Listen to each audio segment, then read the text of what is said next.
untuk bisa baik sampai akhir. Tidak pilihannya kecuali kita meneruskan apa yang baik di bagian awal, baik di bagian tengah, baik di bagian menjelang akhir, dan baik sampai pada akhirnya.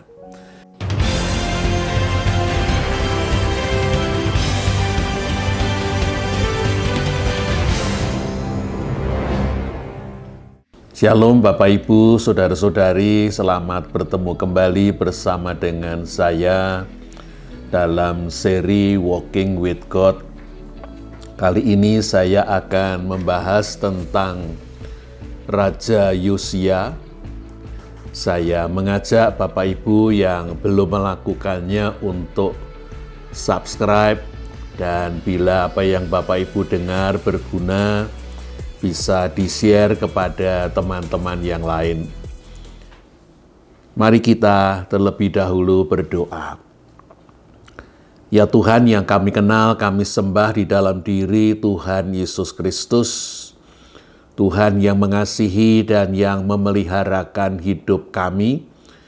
Kami bersyukur untuk segala sesuatu yang sudah boleh kami terima, kami lakukan, bahkan juga yang kami alami. Sekali lagi kami datang memohon di dalam kami memahami firman Tuhan yang akan kami baca, kami pelajari, kami renungkan, supaya Tuhan yang akan membukakan pikiran kami, memberikan hikmat, memberikan pewahyuan, bahkan memberikan sapaan Tuhan secara pribadi. Jadikan hati pikiran kami seperti tanah yang subur bagi benih firman Tuhan. Tolonglah alat yang menjadi perantaraan firman, layakkan, kuduskan, dan mampukanlah ia, supaya ia dapat berkata-kata seturut dengan kehendak Tuhan, tetapi juga agar kata-katanya dapat kami ikuti dan kami mengerti. Kami sudah berdoa memohon di dalam nama Tuhan kami yang hidup, Sang Firman yang sudah menjadi Sang Manusia, Kepala, Pemimpin, dan Raja kami, Tuhan Yesus Kristus. Terima kasih. Amin. Mari kita membaca terlebih dahulu dari dua bagian Alkitab. Yang pertama dari Kitab 2 Tawarikh pasal yang ke-34 ayat 1 dan 2. Dan yang kedua dari 2 Raja-Raja pasal yang ke-23 ayat 25. Mari kita awali dengan bagian yang pertama, 2 Tawarikh 34 ayat pertama dan ayat yang kedua. Yosia berumur 8 tahun pada waktu ia menjadi raja, dan 31 tahun lamanya ia memerintah di Yerusalem. Ia melakukan apa yang benar di mata Tuhan dan hidup seperti Daud bapa leluhurnya, dan tidak menyimpang ke kanan atau ke kiri. Kita gabungkan dengan 2 Raja-Raja pasal yang ke-23 ayat yang ke-25 yang dituliskan demikian. Sebelum Yosia, tidak ada raja seperti dia yang berbalik kepada Tuhan dengan segenap hatinya, dengan segenap jiwanya, dan dengan segenap kekuatannya, sesuai dengan segala Taurat Musa. Dan sesudah Yosia, tidak ada bangkit lagi yang seperti dia.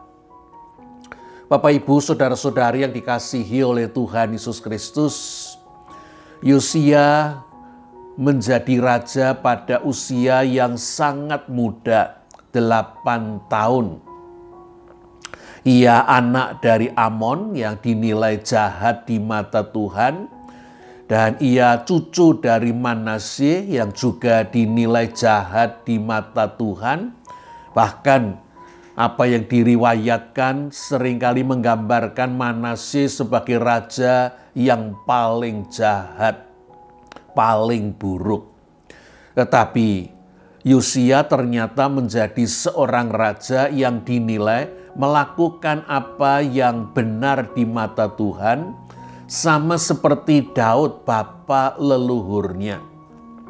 Bahkan di dalam penilaian yang kita baca, kita menemukan pujian terhadap Yosia bahwa ia dinilai mencari Tuhan, mentaati Tuhan, sebagaimana digambarkan dalam hukum yang pertama, dengan segenap hatinya dan dengan segenap jiwanya dan dengan segenap kekuatannya.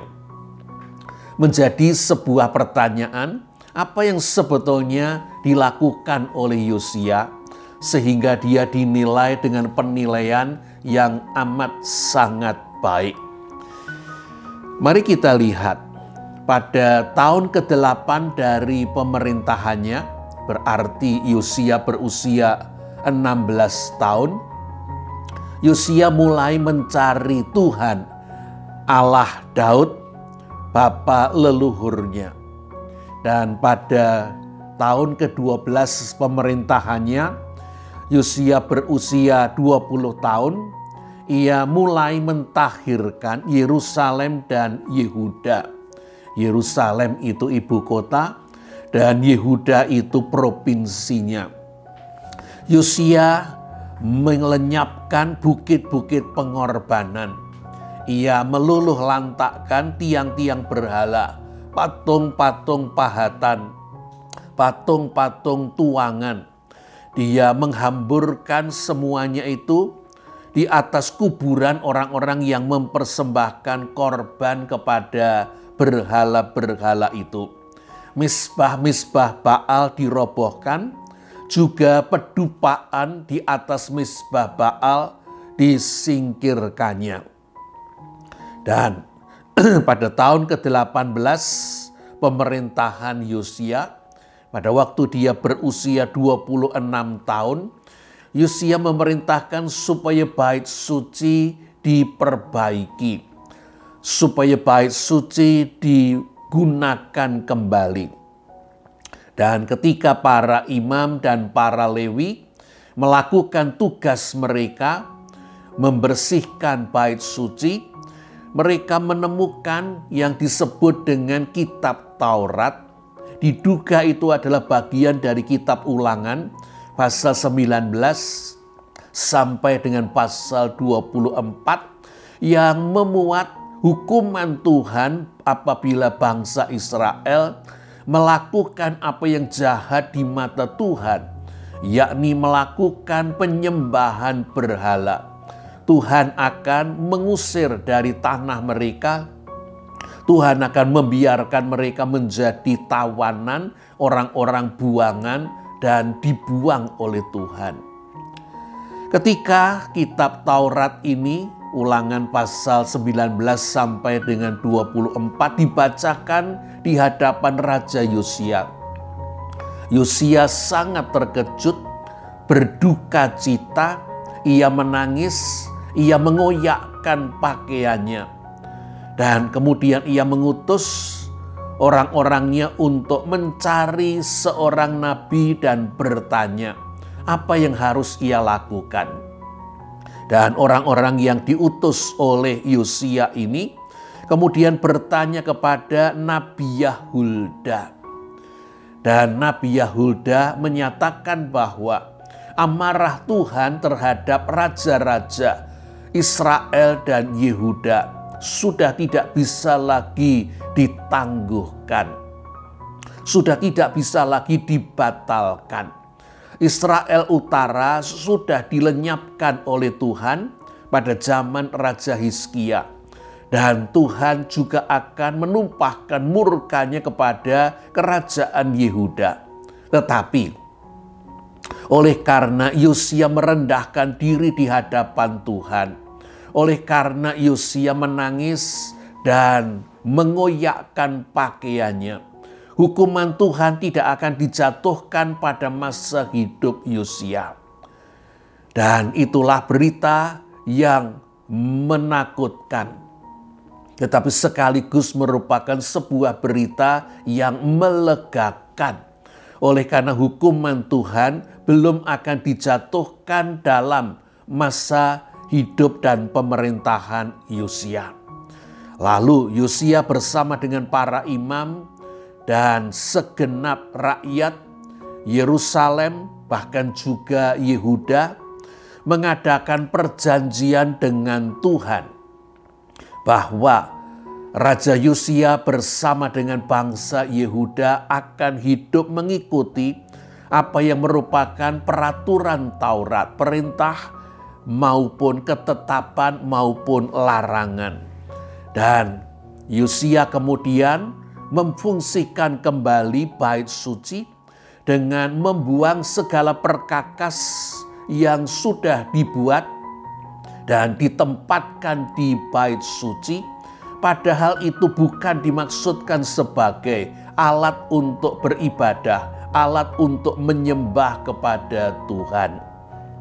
Diceritakan bahwa Yosia memerintahkan supaya segala perkakas yang dibuat untuk Baal, untuk Asyirah atau Asitoret, untuk segala tentara langit, supaya dibakar. Kuda-kuda dan kereta-kereta untuk dewa matahari juga dibakar. Misbah yang dibuat pada masa Raja Ahaz yang ditempatkan di peranginan, juga misbah-misbah yang dibuat kakeknya Manasye yang ditempatkan di kedua pelataran dirobohkan, diremukkan, dan abunya dibuang ke sungai Kidron. Bukit-bukit pengorbanan, bahkan yang disebut dengan bukit kebusukan yang terletak di sebelah timur Yerusalem, yang didirikan oleh Salomo untuk Asitoret, dewi kejijikan, sesembahan orang Sidon, untuk Kamos, dewa kejijikan, sesembahan orang Moab, untuk Milkom, dewa kejijikan orang Amon, dinajiskan oleh Yosia. Yosia juga membersihkan bukan hanya di Yerusalem dan di Yehuda. Yosia membersihkan segala yang terkait dengan penyembahan berhala. Baik itu untuk Baal, untuk Asyirah, untuk dewa matahari, untuk dewa bulan, untuk rasi bintang. Semua dilenyapkan, bukit-bukit pengorbanan dari Geba sampai Beersheba. Kita tahu bahwa kerajaan Israel sudah kalah oleh kerajaan Asyur. Dan saat itu kekuasaan kerajaan Asyur mulai melemah. Dan agaknya Yosia berhasil untuk menguasai sebagian wilayah Israel. Yosia membersihkan bukit-bukit pengorbanan dari Geba sampai ke Beersheba. Tofet yang disebut sebagai tempat untuk membakar anak di lembah Ben Hinnom, itu pun dinajiskan oleh Raja Yosia. Apa yang dilakukan oleh raja-raja Israel dengan kota-kota di Samaria juga dibersihkan oleh Yosia. Yosia menyembelih imam-imam yang memberikan upacara korban untuk Baal. Dan Yosia juga mengumpulkan imam-imam yang mempersembahkan untuk dewa-dewi asing dan melarang mereka untuk melakukan apa yang selama ini mereka lakukan. Secara ringkas, apa yang panjang yang dilakukan oleh Raja Yosia, prestasi yang belum pernah dilakukan oleh raja-raja lain, oleh karena dia melenyapkan bukan hanya yang terkait dengan sesembahan bapaknya Amon, kakeknya Manasye, tetapi juga sampai kepada Ahaz, bahkan juga sampai kepada apa yang dibuat oleh Raja Salomo. Bukan hanya di Yerusalem dan Yehuda, tetapi sampai ke kota-kota Israel, Samaria, maupun bukit-bukit pengorbanan di kota lain. Sesungguhnya yang dilakukan oleh Yosia adalah suatu pembaharuan besar-besaran dan menyeluruh. Itu terjadi pada tahun yang ke-18 dari pemerintahan Yosia.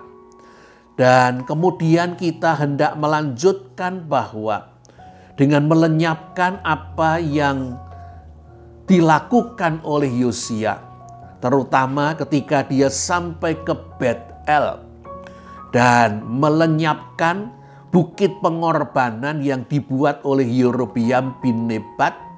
Dia bahkan juga membakar tulang-tulang yang dikuburkan di sana, kecuali tulang abdi Allah yang memberitakan hukuman bagi Yerobeam, yang juga menyebutkan namanya. Kepada Yerobeam, abdi Allah itu mengatakan akan tiba saatnya Yosia akan merobohkan segala ibadah di Betel ini. Kita tahu kalau kita mundur sejenak, ketika Yerobeam mendirikan kerajaan 10 suku Israel. Tetapi tempat ibadah sesungguhnya ada di Yerusalem, wilayah Yehuda. Lalu Yerobeam mendirikan tempat ibadah sendiri di Betel dan di Dan dengan menempatkan patung lembu emas supaya orang-orang Israel tidak pergi ke Yerusalem dan mempersembahkan korban di Yerusalem dan dikhawatirkan akan kembali menjadi pengikut warga rakyat dari kerajaan Yehuda. Ketika Yerobeam mendirikan ibadah di Betel inilah seorang nabi Allah diutus dan kemudian dia menubuatkan bahwa apa yang dilakukan oleh Yerobeam ini akan dihancurkan oleh Yosia. Dan Yosia melakukan tepat seperti nubuatan abdi Allah ini. Tulang-tulang para imam maupun kuburan yang ada di sana yang sudah tinggal tulang-tulang dibongkar, diletakkan di atas misbah untuk menajiskan misbah itu, lalu semuanya dibakar dan diremukkan. Hanya satu kuburan yang disisakan, yaitu kuburan dari abdi Allah yang menubuatkan tentang dirinya. Bapak, Ibu, saudara-saudari yang dikasihi oleh Tuhan Yesus Kristus, kita melanjutkan pada tahun ke-18 pemerintahan Yosia. Jadi dia berusia 26 tahun. Yosia menyelenggarakan Paskah pada bulan yang pertama tanggal yang ke-14. Dan Paskah ini akan dilanjutkan sebagaimana biasanya dengan hari raya roti tak beragi selama 7 hari. Dalam rangka Paskah ini Yosia menyumbangkan 3.000 ekor kambing domba jantan muda dan 3.000 lembu. Bukan hanya Yosia yang mempersembahkan kambing domba dan lembu masing-masing 3.000, tetapi para pemuka rumah Allah juga menyumbangkan 2.600 ekor kambing domba dan 300 ekor lembu. Masih ditambah, para pemimpin orang Lewi menyumbangkan 5.000 ekor kambing domba dan 500 lembu. Paskah yang dilakukan oleh Raja Yosia ini diungkapkan di dalam 2 Tawarikh 35 ayat yang ke-18 dengan kalimat seperti ini. Paskah semacam ini tidak pernah lagi dirayakan di Israel sejak Nabi Samuel. Seorang pun di antara raja-raja Israel tidak pernah merayakan Paskah seperti yang dirayakan Yosia dan para imam dan orang Lewi dengan seluruh orang Yehuda dan orang Israel yang dapat hadir dan penduduk Yerusalem. Bapak, Ibu, saudara-saudari yang dikasihi oleh Tuhan Yesus Kristus, jikalau kita mengingat ketika kita membahas tentang Raja Hizkia juga menyelenggarakan Paskah dan juga diberikan penilaian yang mirip dengan apa yang dikatakan tentang Paskah Raja Yosia ini. Tetapi kalau kita membandingkan, agaknya Paskah yang dilakukan oleh Raja Yosia lebih daripada Paskah yang dilakukan oleh Raja Hizkia, paling tidak oleh karena Paskah yang dilakukan oleh Raja Yosia sesuai dengan waktu yang ditentukan, yaitu pada bulan yang pertama tanggal 14. Sementara Paskah yang dilakukan oleh Raja Hizkia tidak dapat dilakukan pada bulan yang pertama tanggal 14. Oleh karena persiapan yang dilakukan, para imam dan orang Lewi yang butuh menyucikan diri, lalu juga undangan yang dikirimkan oleh Hizkia bukan hanya untuk penduduk Yerusalem dan Yehuda, tetapi juga beberapa suku diundang jikalau mereka bersedia hadir, menyebabkan perayaan Paskah yang dilakukan Hizkia terjadi mundur 1 bulan pada tanggal 14 bulan yang kedua. Bapak, Ibu, saudara-saudari yang dikasihi oleh Tuhan Yesus Kristus, apa yang dilakukan oleh Yosia, pertobatannya, kemelekatannya kepada Tuhan, juga apa yang ia lakukan dengan membuka kembali ibadah bait suci, membersihkan bait suci dari segala hal-hal yang najis yang sudah dilakukan oleh raja-raja sebelumnya. Bahkan Yosia membersihkan segala yang terkait dengan berhala-berhala, bukan hanya di bait suci, tetapi juga di Yerusalem, di seluruh Yudea, bahkan meluas tadi dari Geba sampai ke Berseba. Dan inilah yang kemudian menyebabkan Yosia mendapatkan penilaian yang sudah saya bacakan di awal saya berbicara, 2 Raja-Raja 23 ayat yang ke-25. Izinkan saya membacakannya sekali lagi.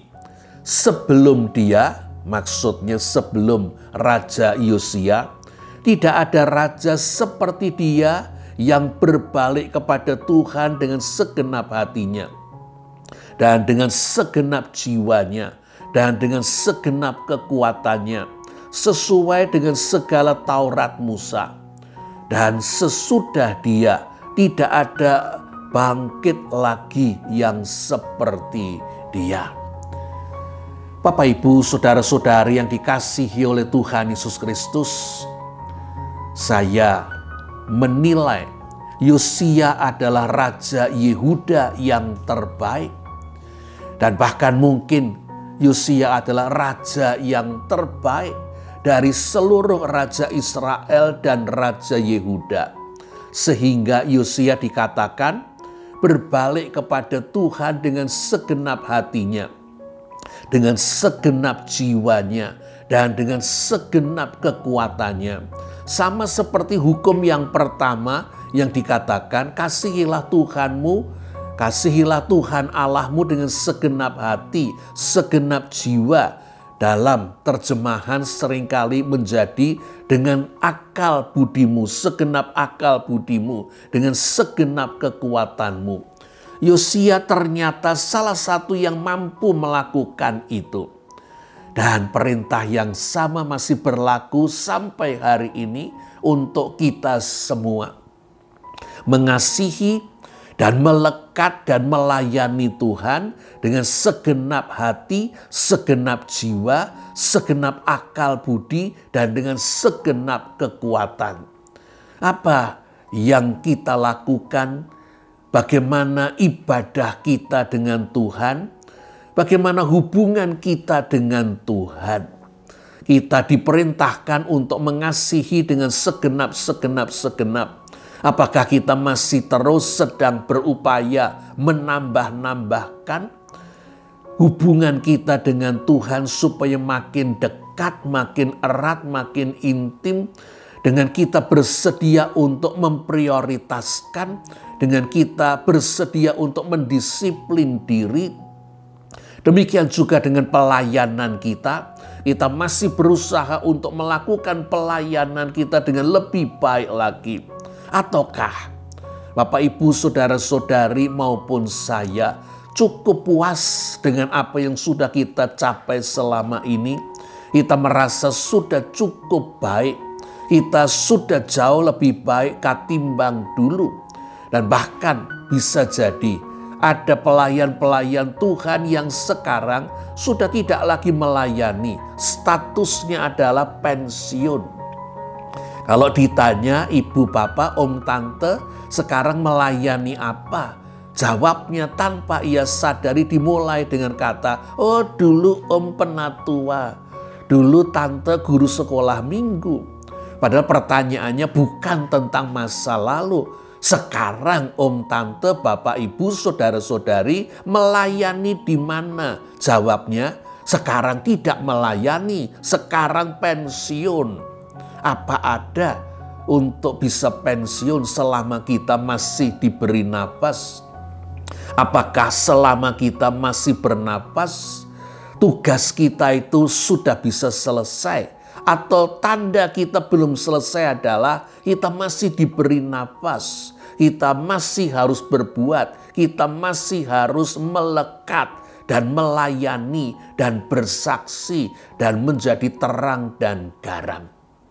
Bapak, Ibu, Saudara-saudari yang dikasihi oleh Tuhan Yesus Kristus, izinkan saya mengungkapkan apa yang menjadi pikiran saya, pertanyaan saya tentang Raja Yosia ini, yaitu umur berapa dia naik tahta mulai menjadi raja?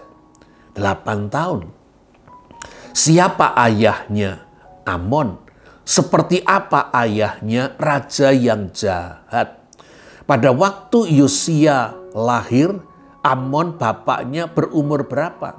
16 tahun.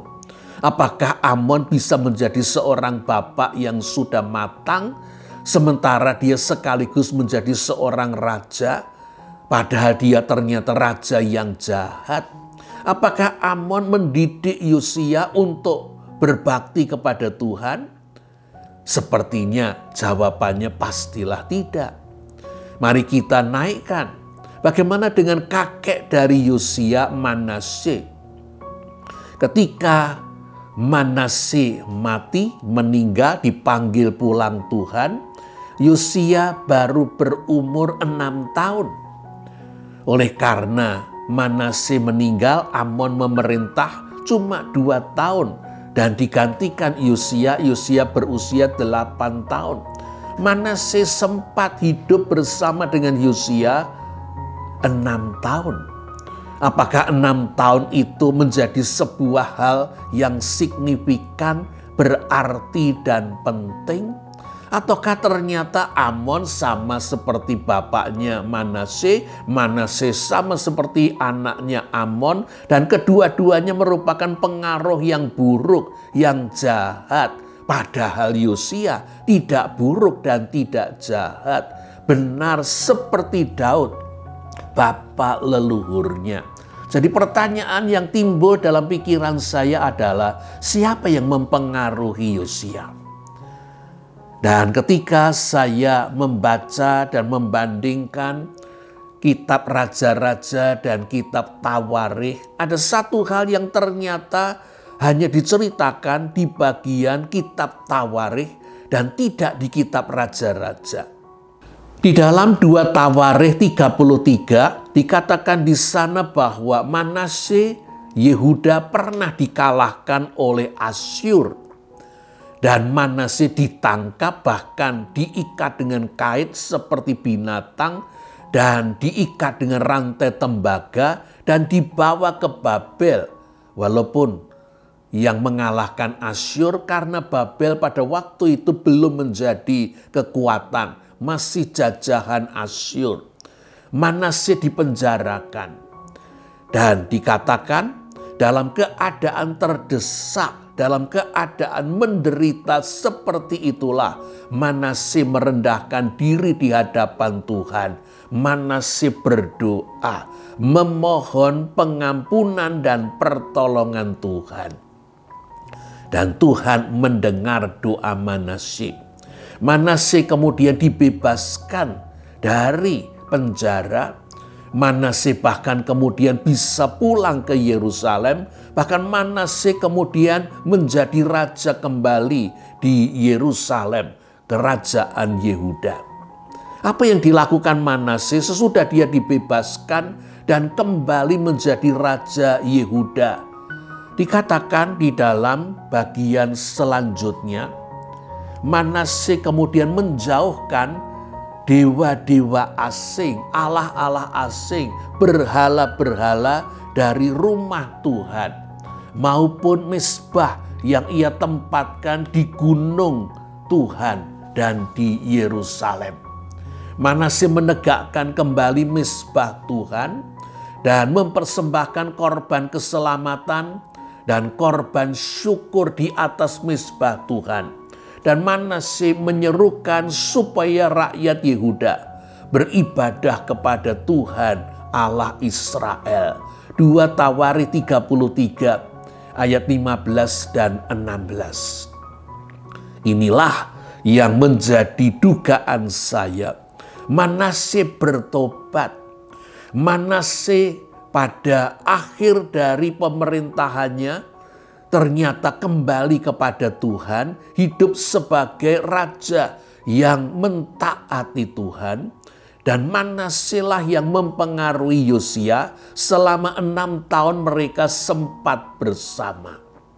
Bapak, Ibu, saudara-saudari yang dikasihi oleh Tuhan Yesus Kristus, mungkin kita jarang mendengar pertobatan Manasye, sehingga kita selalu berpikir seperti saya berpikir, Manasye adalah raja yang jahat, bahkan lebih jahat daripada bangsa-bangsa yang diusir Tuhan dari tanah mereka.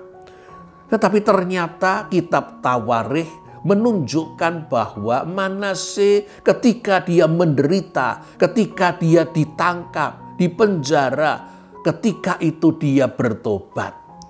Dia kembali kepada Tuhan dan Tuhan mendengar doanya dan Tuhan memulihkannya. Bapak, Ibu, saudara-saudari yang dikasihi oleh Tuhan Yesus Kristus, saya beberapa kali mengatakan, akhir lebih baik daripada awal. Kitab Pengkhotbah. Banyak orang bisa mengawali dengan baik, belum tentu bisa mengakhiri dengan baik. Tetapi Manasye mengawali dengan buruk, tetapi ternyata dia mengakhiri dengan baik. Apakah pertobatan Manasye ada gunanya? Apakah pertobatan Manasye ada pengaruhnya? Iya, pasti. Yang pertama adalah bagi dirinya sendiri, pertobatannya mengubahkan kekekalan yang akan didapatkannya. Perubahannya menyebabkan pemerintahannya berubah. Orang-orang yang ada di sekelilingnya, bahkan seluruh kerajaannya akan terpengaruh oleh perubahannya. Dari menyembah berbagai berhala, sekarang raja menyembah Allah Yahweh, Yehova. Apakah sepenuh hati seluruh rakyat, para pejabat mengikuti iman Raja Manasye? Mungkin itu sebuah pertanyaan yang sebagian bisa iya, sebagian bisa tidak. Tetapi salah satu yang sedang saya ajak Bapak Ibu melihat adalah pertobatan Manasye berpengaruh dalam kehidupan Yosia. Pada usia emas tahun pertama ketika Yosia masih seperti adonan semen basah, mudah dibentuk. Ketika Yosia masih seperti spons yang menghisap maksimal. Yosia dipersiapkan untuk menjadi raja yang menyembah Yahweh, meninggikan Yehova. Dan ternyata itu yang terjadi. Bapak, Ibu, saudara-saudari yang dikasihi oleh Tuhan Yesus Kristus, jikalau ada di antara kita yang merasa bahwa kita ini pernah melakukan kesalahan besar, kesalahan yang berakibat panjang, menyangkut, merusakkan banyak hal, mungkin mempengaruhi keluarga kita, mempengaruhi banyak orang. Tetapi kita kemudian disadarkan, diterangi, diinsyafkan, dan kita bertobat. Apakah pertobatan kita ini masih bermakna bagi sekeliling kita? Iya. Akan ada orang-orang yang terpengaruh oleh karena perubahan hidup kita. Lebih-lebih orang yang bertemu dengan kita, orang yang berkenalan, bergaul, yang mengenal kita pada periode kedua ketika kita hidup sebagai hamba Tuhan, hidup yang benar. Tetapi bukankah kita masih bisa mempengaruhi orang-orang tertentu yang ada dalam lingkar dalam kita? Jikalau itu bukan anak kita, karena anak kita mungkin sudah dewasa, bahkan mungkin sudah berusia banyak, bagaimana dengan cucu kita? Mungkin bukan anak dan bukan cucu. Siapa orang yang ada di sekeliling kita, bahkan mungkin ada di rumah kita, orang yang ikut bekerja, siapapun yang dikirimkan Tuhan dan ditempatkan Tuhan untuk kita sinari, untuk kita garami. Bapak, Ibu, saudara-saudari yang dikasihi oleh Tuhan Yesus Kristus, kalau Yosia dipersiapkan oleh Manasye selama 6 tahun, ya mungkin tidak 6 tahun karena meliputi usia yang Yosia masih terlalu kecil. Lalu siapa yang mendampingi Yosia sampai dia berdiri kokoh sebagai seorang raja yang benar, mengasihi dan setia dan melayani Tuhan dengan segenap hati, segenap jiwa, dan dengan segenap kekuatan? Tidak adakah orang yang mendampingi Yosia? Adakah orang Kristen sendirian akan mampu bertahan di tengah-tengah sekian banyak godaan, pencobaan, lebih-lebih Yehuda dan Israel yang mudah sekali berjinah ke dalam penyembahan berhala? Satu hal yang saya temukan adalah ketika Yosia meninggal, Nabi Yeremia membuatkan nyanyian ratapan untuk Yosia yang meninggal. Untuk apa Nabi Yeremia membuatkan nyanyian ratapan untuk Yosia?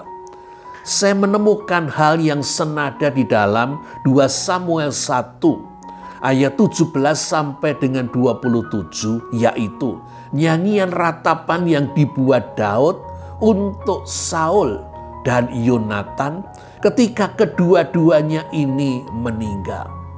Apakah Daud mengenal Saul? Terlebih lagi, apakah Daud mengenal Yonatan? Iya. Jadi karena Daud mengenal Saul, mengenal Yonatan, ketika mereka mati dalam peperangan, Daud merasa kehilangan, Daud bersedih hati. Dan itulah yang kemudian membuat dia membuat syair, membuat nyanyian, membuat ratapan. Kalau begitu, Nabi Yeremia membuatkan ratapan karena kematian Yosia. Karena dia punya kedekatan dengan Raja Yosia. Yeremia agaknya yang mendampingi Yosia untuk tetap menjadi seorang raja yang melakukan yang benar di hadapan Allah. Bapak, Ibu, saudara-saudari yang dikasihi oleh Tuhan Yesus Kristus, jangan menjadi seorang Kristen model Lonely Ranger. Tidak ada orang Kristen yang sendirian.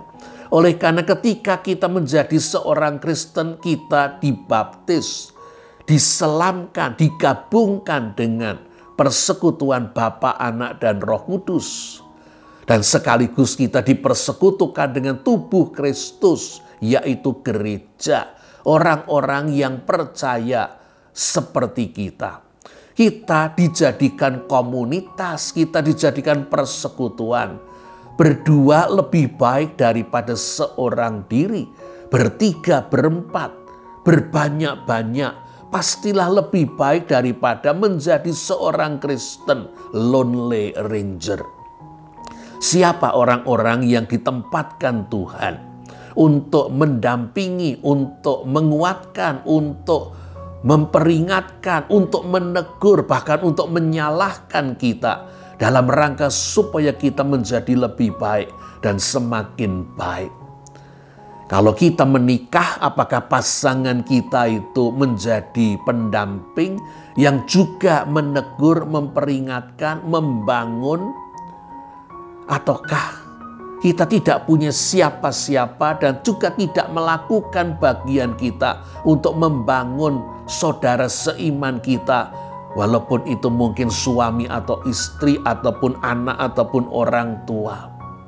Bapak, Ibu, saudara-saudari yang dikasihi oleh Tuhan Yesus Kristus, sebagian pendeta saya merasa adalah lonely ranger. Karena kadang-kadang baik penatua maupun anggota jemaat agaknya sungkan untuk mendampingi.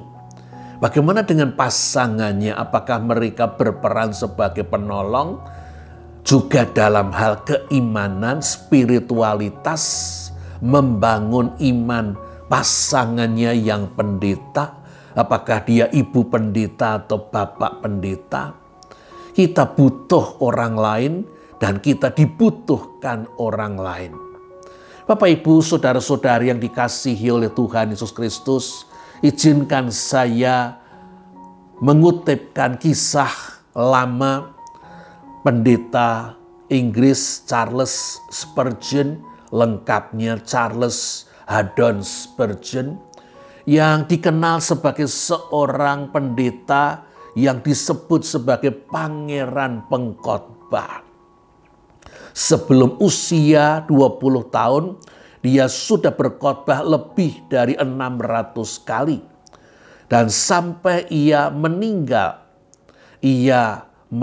pada usia 57 tahun. Ia sudah berkhotbah mengajar sekitar 3.600 kali. Dan khotbah-khotbahnya kemudian dibukukan. Dan itu menjadi 49 jilid. Bukan 4, bukan 9, 49 jilid. Pangeran pengkhotbah, sekaligus dia diberikan julukan yang lain, yaitu Raja Karya Klasik. Oleh karena dihitung dan dikumpulkan, sepertinya Spurgeon menulis sekitar 140 buku. Dan itu masih dengan dia melakukan untuk buku lain menyunting 28 buku. Ditambah dengan pamflet, anekdot, hal-hal yang ia tulis, diperkirakan Spurgeon menulis 200 buku. Dan itu menyebabkan dia disebut sebagai Raja Karya Klasik. Siapa Spurgeon itu? Dia tidak lulus atau bukan tidak lulus, dia tidak sekolah teologi. Tetapi bukankah menarik? Yang tidak sekolah teologi tetapi dia menjadi seorang pengkhotbah yang disukai. Bahkan dia seringkali dihadiri begitu banyak sampai dicatat ketika dia berkhotbah di Crystal Palace.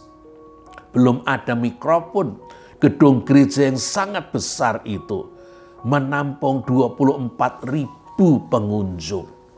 Bapak, Ibu, saudara-saudari yang dikasihi oleh Tuhan Yesus Kristus, Spurgeon ternyata dibesarkan dengan ayah seorang pengkhotbah dan kakek juga seorang pengkhotbah, walaupun ditambahkan kata miskin. Kakeknya dan ayahnya seorang pengkhotbah miskin. Spurgeon dibiasakan untuk mengikuti ibadah keluarganya. Dan catatan inilah yang mau saya tunjukkan kepada Bapak Ibu. Spurgeon sangat kuat membaca. Pastilah dia membaca Alkitab, tetapi bukan hanya Alkitab. Sebuah buku yang sangat terkenal dan memberi inspirasi. Buku yang berjudul Pilgrim's Progress. Perjalanan seorang musafir. Pada usia 6 tahun sudah dibaca Spurgeon sekitar 100 kali. Bukankah itu luar biasa?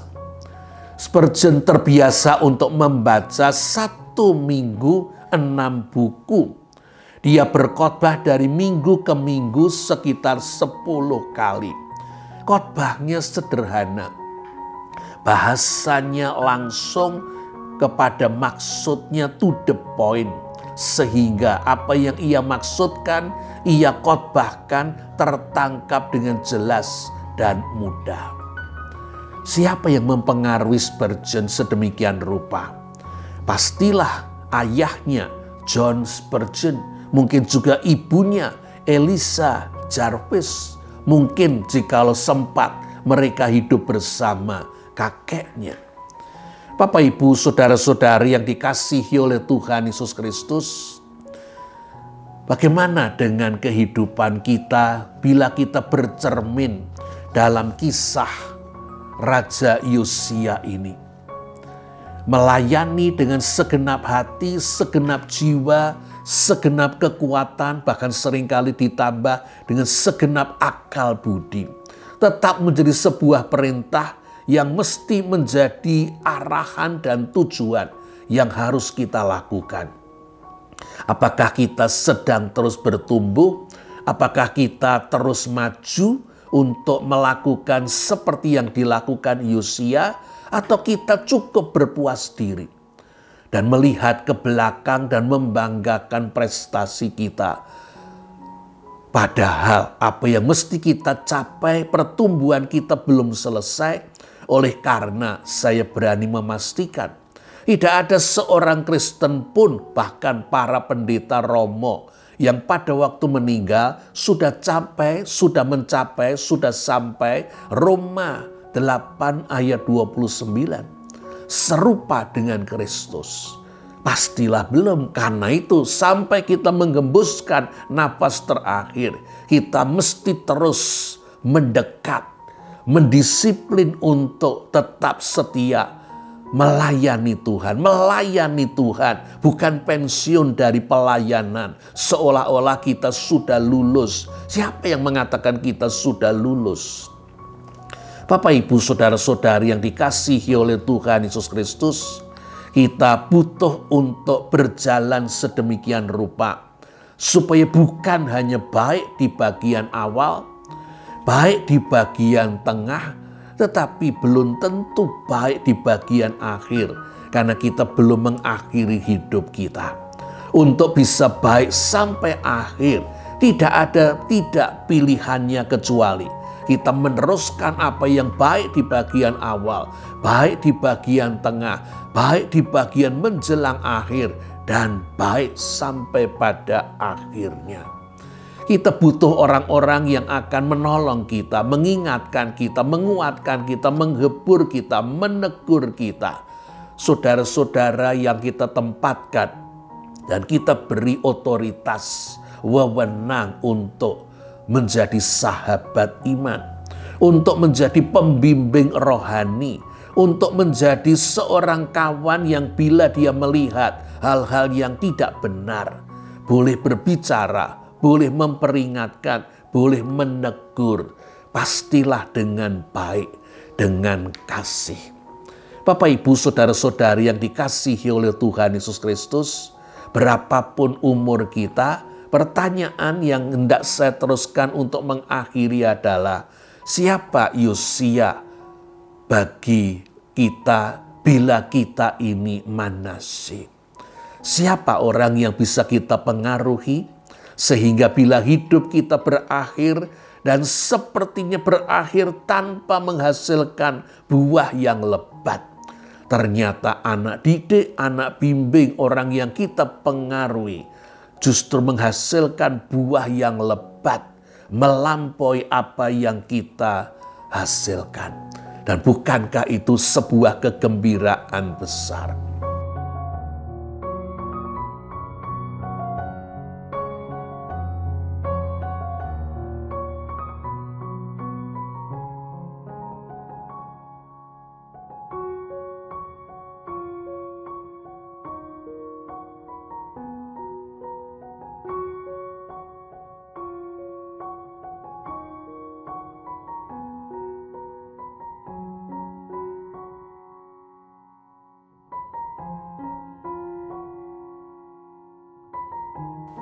Kiranya Tuhan terus menolong kita untuk bergerak maju dan lebih maju sehingga setiap saat kita kedapatan sedang bekerja, melayani, maju, setia.